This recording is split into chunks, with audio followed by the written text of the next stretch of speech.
네, 안녕하세요. 영양전문수의사 정설영입니다. 오늘은 주식으로서 어떤 음식을 급여할 때 영양 균형에 대해서 궁금해 하시는 분들이 많아가지고 영양 균형을 잡기 위한 기준이 어떤 것들이 있는지 그런 부분에 대해서 말씀드리도록 하겠습니다. 우선은 영양 균형을 잡는다는 얘기는 각종 필수 영양소를 적절히 공급한다는 얘기예요. 그래서 예를 들어 가지고 어떤 영양소가 너무 적게 들어가면은 결핍증이 일어나게 되겠죠. 그리고 또 반대로 어떤 영양소가 너무 많이 제공이 되면은 중독증으로 인해 가지고 또 문제가 발생할 수가 있다. 그러므로 영양 균형을 잡는다는 얘기는 어떤 특정 영양소가 적절히 공급되게끔 한다라는 것으로 이제 이해하시면 되겠고, 그래서 이에 대한 이제 기준들이 좀 몇 가지가 나와는 있는데, 처음 이제 소개해 드릴 게 이제 NRC라는 일종의 또 조직인데요. 거기서 편찬한 책이에요, 이게. 이게 2006년도에 나오자마자 제가 구매를 한 거예요. 지금 15년 됐는데, 이게 뭐 하는 곳이냐 하면은 개고양이뿐만 아니라 여러 가지 이제 산업동물들, 소, 돼지, 말, 닭, 뭐 이런 이제 산업동물들을 다 포함하고 있어요. 그래서 이 NRC의 특징은 학술적인 데이터를 근거로 어떤 영양소를 정의하거나 최소 요구량이라든가 최대 허용량을 기술하고 있다는 게 가장 큰 특징이고, 굉장히 좋은 점은 연구를 통해 가지고 학술적으로 나온 데이터를 통해서 기술을 하고 있다는 게 굉장히 좋습니다. 그러니까 뇌피셜이 아니라 실제 데이터, 검증된 데이터들을 토대로 영양소에 관한 얘기들을 하고 있다는 거죠. 근데 좀 안타까운 거는 이제 이게 반려동물에 대한 연구가 좀 부족해 가지고 최소치라든가 최대치를 정할 때 다른 동물을 통해서 연구된 그런 결과들이 좀 인용된 것이 훨씬 더 많다라는 게 좀 아쉽고, 그 두 번째로는 이게 2006년도에 마지막으로 이제 나온 거라 가지고 15년 된, 그러니까 15년도 더 된 연구 자료들이 인용된 거를 지금도 이제 써먹어야 된다라는 게 좀 이제 안타깝죠. 그 뒤로도 연구가 많이 영향하게 돼서 연구가 많이 이루어져 가지고 새로운 사실들이 많이 나왔는데 그런 부분들이 전혀 반영이 되지 않았다. 이게 좀 많이 안타까운 점이고, 그리고 이제 그래서 가장 대표적인 게 에프코라는 기관이에요. NRC는 내셔널 리서치 카운실의 약자인데, 여러 가지 이 반려동물, 산업동물뿐만 아니라 다른 물리학적인 연구도 많이 하는 그런 기관인 거죠. 그래서 학술적 데이터를 기본으로 과학적 이야기들을 기술하는 그런 형태다라고 보시면 되고, 이거를 토대로 영양 기준을 좀 더 현실성 있게 맞춘 게 이제 에프코라는 기관이에요. 그래서 이게 에프코 1919년도 판인데 20년, 21년 다 나와 있고, 우리가 중요한 거는 최소량과 최대 허용량이잖아요. 근데 19년이나 20년이나 21년 다 똑같아요. 여기 이 조직을 구성하는 사람들이 바뀌니까 매년 바뀌거든요.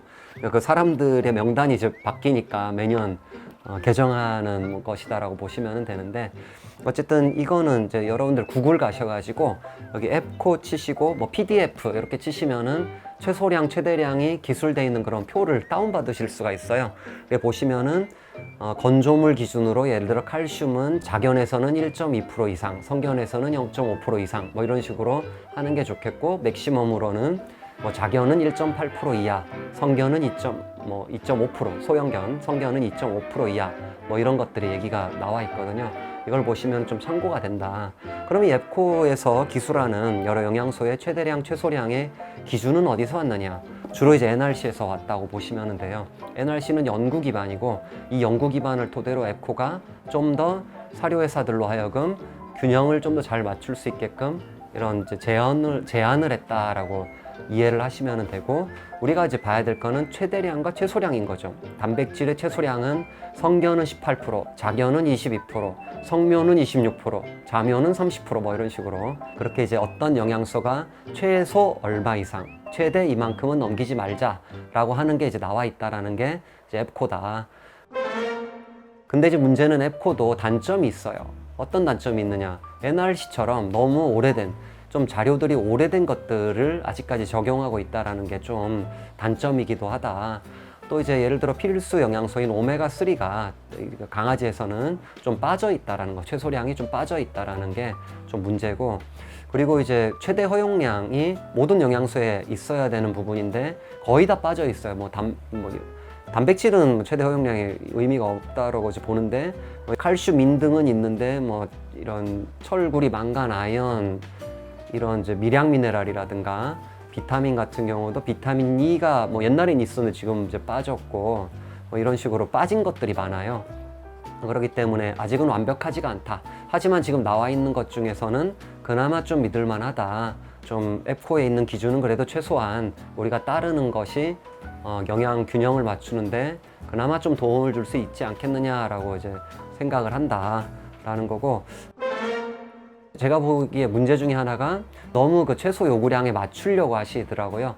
그 요구량보다 어떤 건 좀 더 많아야 되고 어떤 거는 좀 훨씬 더 많아야 되고 이런 영양소마다 좀 차이점이 있다라는 거죠. 구체적으로 얘기를 들어보면은 예를 들어 단백질 같은 경우에 최소 요구량이 18% 성견에서 18% 돼 있고 고양이 같은 경우에는 성묘에서 26%로 돼 있는데 이 최소 요구량이 사실은 좀 더 높아야 돼요. 왜냐하면 2013년도 논문에 의하면은 고양이 대상 논문이었거든요.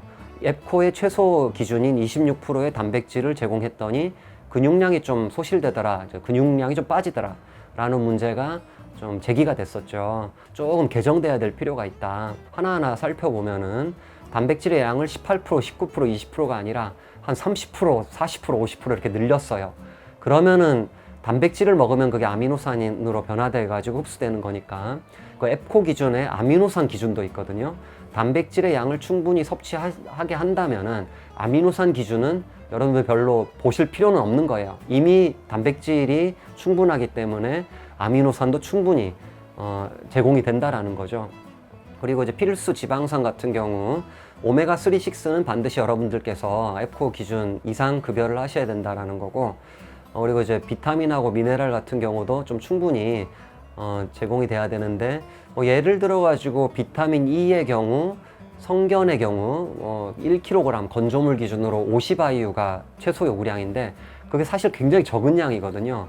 저 같은 경우 그보다 한 10배 정도 적용을 하는 것을 좀 얘기를 하고 있고 20배 정도까지 해도 중독에 대한 문제가 없거든요. 그래서 너무 최소 요구량이 너무 낮게 책정이 돼 있기 때문에 그 비타민 E 경우에는 좀 더 높이는 게 필요하고, 근데 이제 칼슘과 인 같은 다량 미네랄 같은 경우에는 예를 들어 칼슘 0.5%가 최소 요구량이고 성견은 이제 소형견 같은 경우 2.5%가 최대 허용량이라고 한다면은 한 1% 정도가 좀 안 되거나 하면은 좀 괜찮을 것 같은데 너무 이제 최소 0.5%에 맞추실 필요가 없다라는 거죠.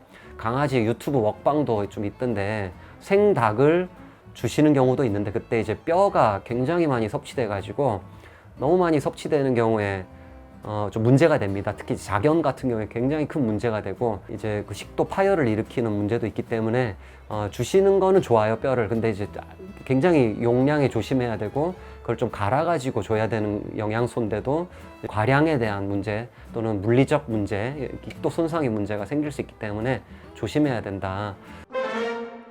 그리고 망간이라든가 철이라든가 아연 같은 경우에는 한 2배에서 5배 정도까지 높여도 괜찮은 건데 너무 최소 요구량 함량에 맞추시는 분들이 계셔가지고 그보다 좀 더 해도 되는 영양소들이에요.